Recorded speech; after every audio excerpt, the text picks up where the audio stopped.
All right, so today I am going to show you a drive review of the 2012 Hyundai Genesis that I own. So we got a good outside look here of the vehicle. It is the platinum silver metallic, beautiful color, fantastic color actually. As we look in the interior here on the R Spec, I did give you guys a review of this vehicle before. So this is going to be more of the driving review of this vehicle. Being an R Spec, this does have 430 horsepower and right around 380 foot-pound torque from the 5-liter V8 gas direct injection that is in this vehicle. It's pretty responsive. It's mated to an 8-speed in-house Hyundai-made transmission. So we'll see once we get on the road here, you know, what the pros and the cons are of the actual transmission. But first impressions here, I've lived with this car for a long time, but as a new driver with this vehicle, first impressions, it is a monster. It is a powerhouse. You know, it's no SRT vehicle.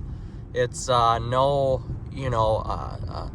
Audi RS7 or M series or AMG series here, but it's very, very competitive with that luxury mid-size sports sedan segment.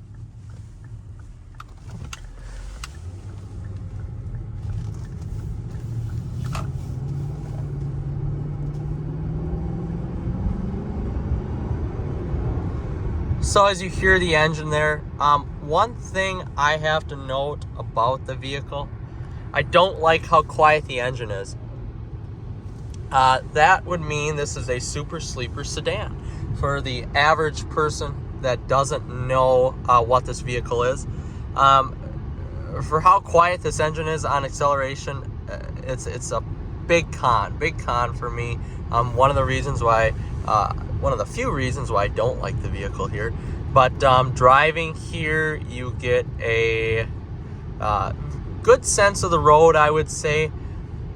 Hyundai did do a great job. They tuned this suspension a little bit to make it feel more sporty, hence the R Spec badge on it. It's a stiffer ride for sure, especially with the 19-inch wheels. But really, you get a good handle of the road.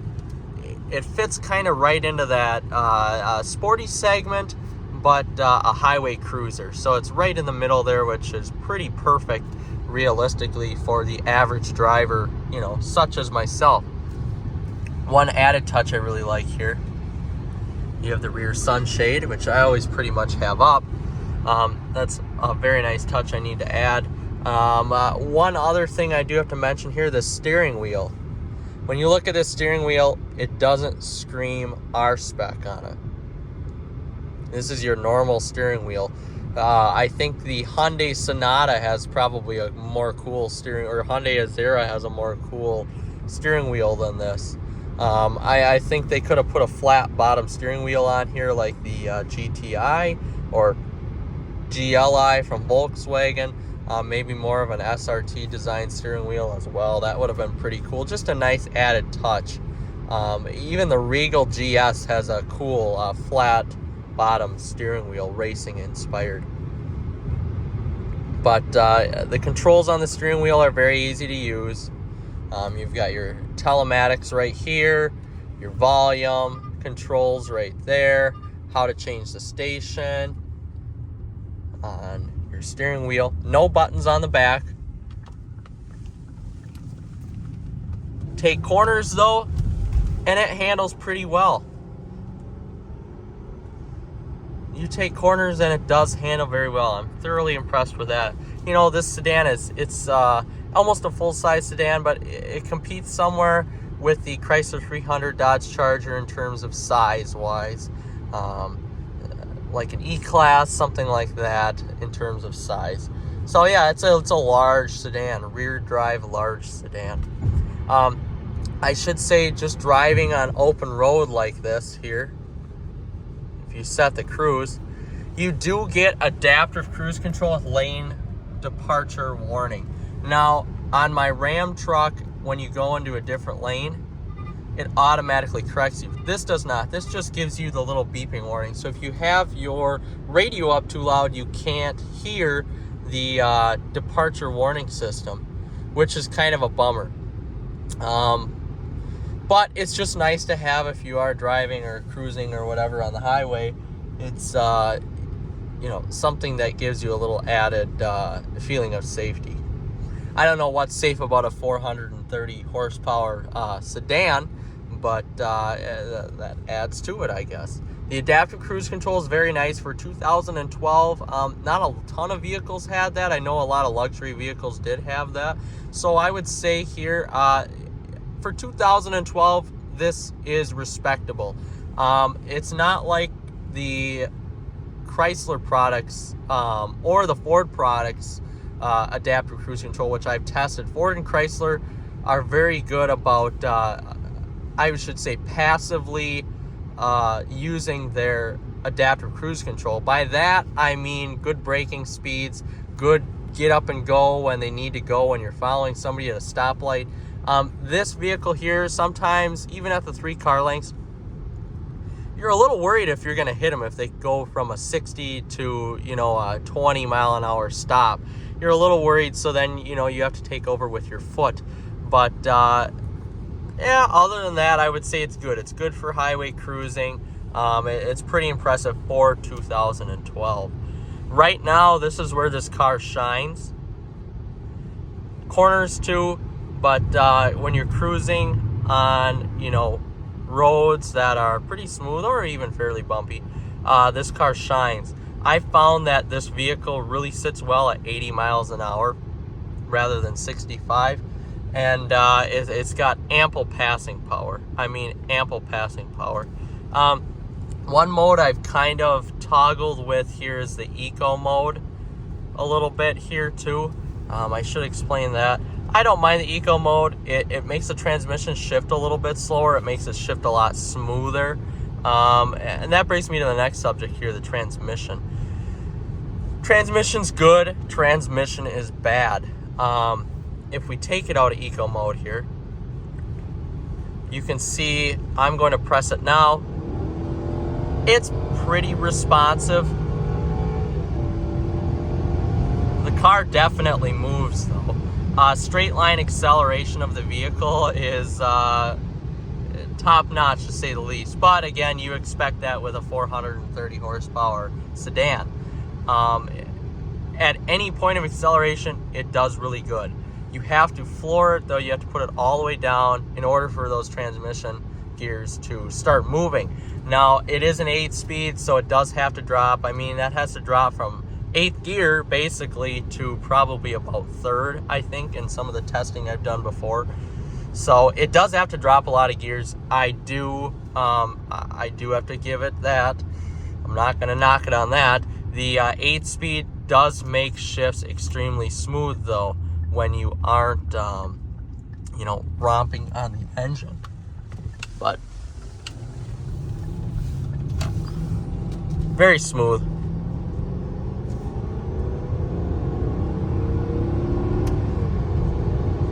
Has a nice sound to it. I'm gonna tell you the truth here. The noise of the engine almost reminds me of Ford and Lincoln's EcoBoost V6.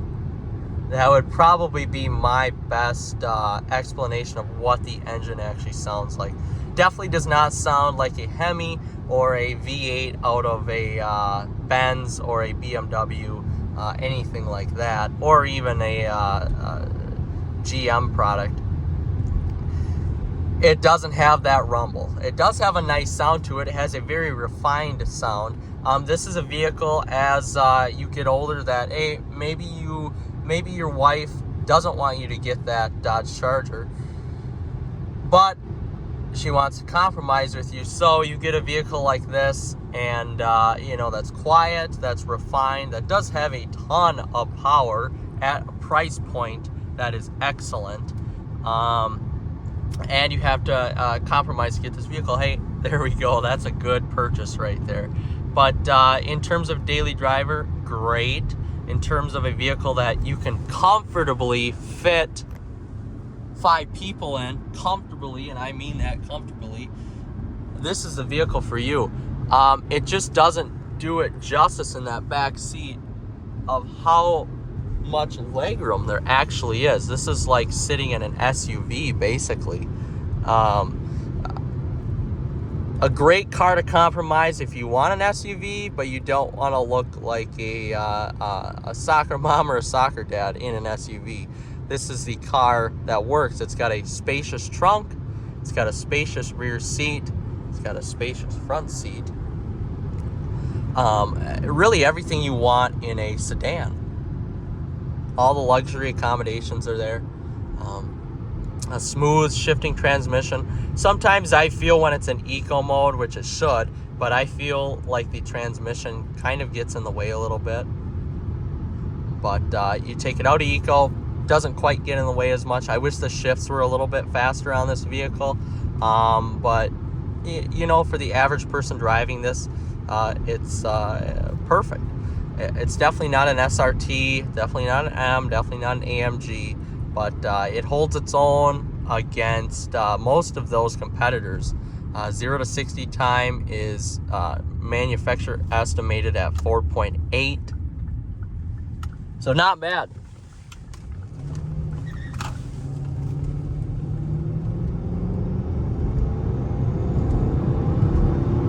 A lot of low-end torque. When I'm looking for a vehicle, I love a naturally aspirated V8. I absolutely love it. You just cannot beat a naturally aspirated V8. A, because the power band is so huge, and B, you get all that low-end torque. So you really don't have to accelerate. You don't have to push the pedal down to get that low-end torque to get the vehicle moving, which is sweet. Maybe if you threw a 4-cylinder in this car, or even a lower displacement V6, you really have to push that power, push that throttle to get the car moving. But I'm moving fairly quickly here at under 3,000 RPMs. So I do have to say it's a great vehicle. Very impressed with it so far. If you're shopping on a budget, this is the vehicle for you. Hyundai has done a great job elevating this cabin into, honestly, one of the nicer cabins I've been in. Here, we'll take a corner.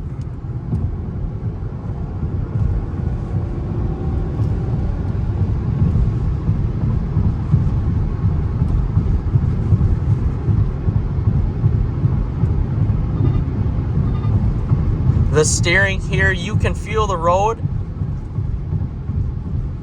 Gives you a nice sense of road presence. It's not too artificial.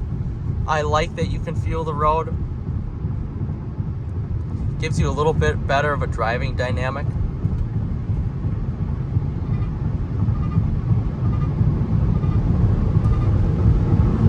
Very responsive driving. Slower down here a little bit. Braking speeds or braking times. Braking is something where this car shines. Although it doesn't have Brembo brakes on it, it still has 4-piston brakes.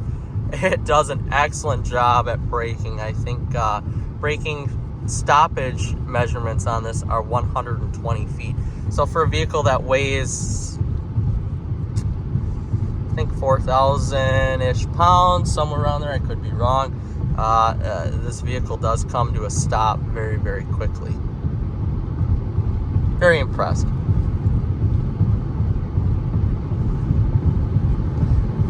Anyway, going over the cabin here again. The cabin looks sweet. Very refined. This is probably, out of all the cars I've driven, this is the most refined cabin I have been in. If you're looking for quietness, this is the place you want to be.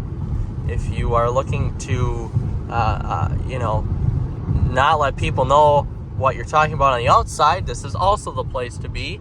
Everything in this car is totally refined, from the glass to the soft touch dash to the transmission to the infotainment system.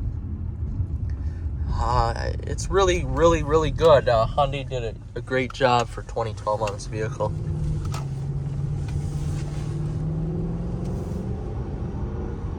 If you're looking for an engaging drive, this almost does it. It's very close to becoming a driver enthusiast car. Now, Genesis, now the cars that they have made, they are total driver enthusiast cars. So this kind of spurred that. And really, for 2012, what else can you expect with this vehicle? Very, very impressed with it. It makes driving fun. And that's what driving should be about. Driving should be fun. You don't want to drive around in an econo box every day and not have any fun. And that's the way I look at it. I want my driving to be fun. I want it to be engaging. And this car, at the price point I was looking for, this car nailed everything. So, again, if you're looking for a beautiful car with an engaging drive, the Genesis does it for you. And it even comes with a shifter. Mind you, a lot of cars are not coming with shifters anymore. I like that. I like that a lot.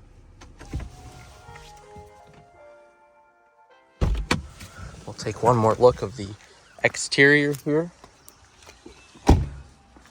Just a gorgeous car. Gorgeous, gorgeous. With a V8, it's tough to find a vehicle like this anymore. Tough to find a vehicle like this anymore. So there we have it, my driving experience with the 2012 Hyundai Genesis 5.0 R Spec.